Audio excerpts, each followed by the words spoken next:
Good morning बच्चों। आइए आज हम क्लास 5 का हिंदी ग्रामर में पार्ट 3 संज्ञा की पहचान, जो आपका पाठ का नाम है, इसको आज हम पढ़ते हैं और इस पाठ में क्या क्या मुख्य बातें हैं उनके बारे में जानते हैं। तो जैसा कि नाम से ही आपको पता है कि संज्ञा है, तो संज्ञा के बारे में ही हम लोग बातें करेंगे। तो पहला आपका होगा कि संज्ञा क्या है बच्चों। तो जैसे कि आपको पहले भी पता ही है, किसी प्राणी, व्यक्ति, वस्तु, स्थान या भाव के नाम को संज्ञा कहते हैं, जैसे राम, ताजमहल आदि। और बहुत से जो नाम है वो सब सारे संज्ञा ही कहलाते हैं।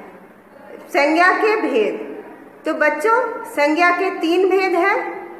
आइए बच्चों अब विस्तार से पुस्तक में हम इनको पढ़ते हैं। बच्चों आपका ये पाठ है संज्ञा की पहचान।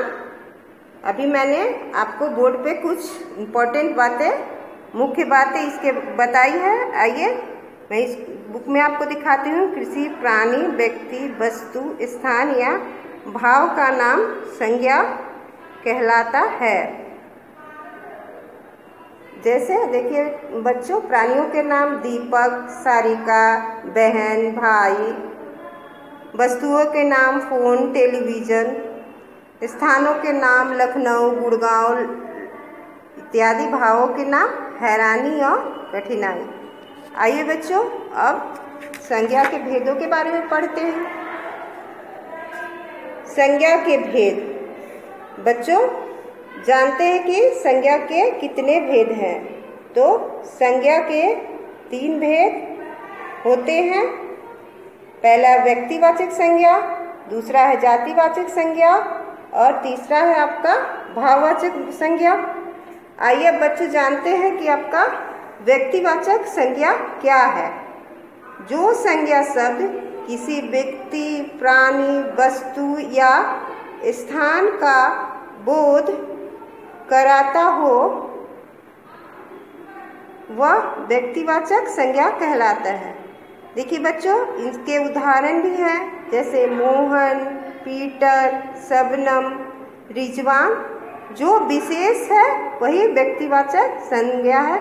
जैसे कि हिमालय है आपका, कोलकाता, लखनऊ, जो नाम है जो विशेष है वो है व्यक्तिवाचक संज्ञा। अब आते हैं बच्चों जातिवाचक संज्ञा पर। तो जातिवाचक संज्ञा क्या है बच्चों। जो शब्द सामान्य जाति या वर्ग के प्राणी, व्यक्ति, वस्तु या स्थान का बोध कराता हो वह जातिवाचक संज्ञा कहलाता है। मतलब जाति, जैसे कि आपको इसके नाम से ही पता चल रहा है, पूरी जाति का आपको बोध कराता है। देखिए जातिवाचक संज्ञा के उदाहरण में जैसे नर बोलेंगे तो आदमियों के बारे में, बहुत सारे आदमियों के बारे में बोध कराता है। शहर आपका कोई भी हो सकता है, जैसे कि पटना, दिल्ली, कोलकाता आदि। जंगल से आप कहीं का भी जंगल मान सकते हैं। नदी में आपका गंगा नदी, यमुना नदी, कोई भी नदी आपके आ सकते हैं। जातिवाचक संज्ञा के भी बच्चों 2 भेद होते हैं, समूहवाचक संज्ञा और द्रव्यवाचक संज्ञा।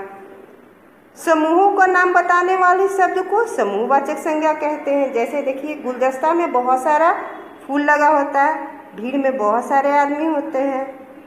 उसी तरह परिवार में भी बहुत सारा आदमी होता है। अब आइए बच्चों द्रव्यवाचक संज्ञा के बारे में जानें। उन वस्तुओं के नाम जिन्हें नापा या तौला जा सके द्रव्यवाचक संज्ञा कहलाते हैं। जैसे दाल, चीनी, सोना, कपड़ा, घी, पानी, ये सब को क्या कहा जाता है बच्चों, तौला जाता है या नापा जाता है। आगे बढ़ती हूँ बच्चों, भाववाचक संज्ञा के बारे में बताती हूँ।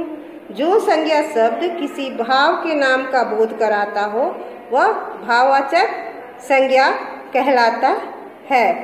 आइए बच्चों इसके बारे में विस्तार से जानते हैं। जैसे उदासी आपका भाव है, ये इसलिए इसका भाववाचक संज्ञा है।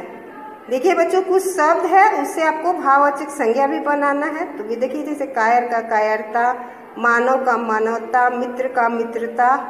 उसी तरह अच्छा का अच्छाई, ऊंचा का ऊंचाई। तो बच्चों, इस पाठ में आपने संज्ञा के बारे में जाना और संज्ञा के भेदों के बारे में जाना। आशा करती हूँ कि आप इस पाठ को अच्छे से पढ़ेंगे और इसको दोहराएंगे और याद भी करेंगे। आज के लिए इतना ही। धन्यवाद।